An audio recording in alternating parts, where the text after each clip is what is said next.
On the right side of the internal compartment, you can see this opening in the middle. When you open the cover, you are going to see the humidifier water reservoir.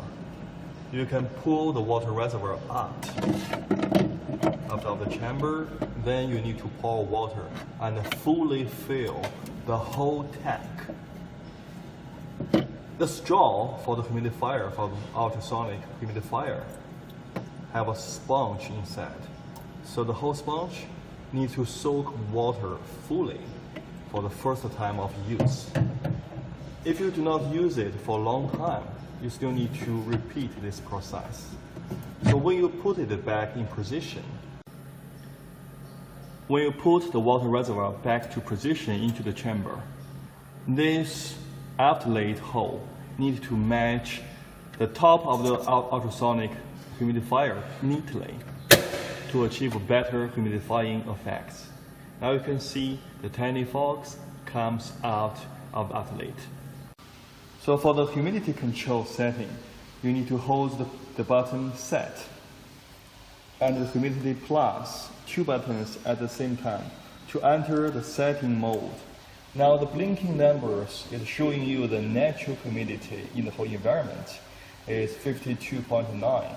So now we press the plus button. The stepping will be 0.1 degrees per press. If we hold the button for longer time, the stepping will be 1 degrees per blink.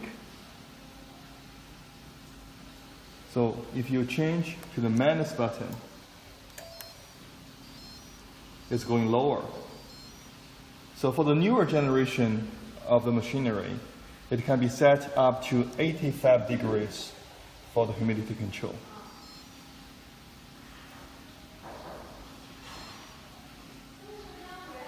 For the dogs, for the puppies with a very weak situation, dehydrated, the ultra high humidity will be very helpful. For some special species like waterfalls, the higher humidity will help even bigger. So now it's going up to 82, 84 and 85 degrees. So that is the maximum. When you quit the setting mode, you need to press the set and plus button at the same time to quit and trigger the setting.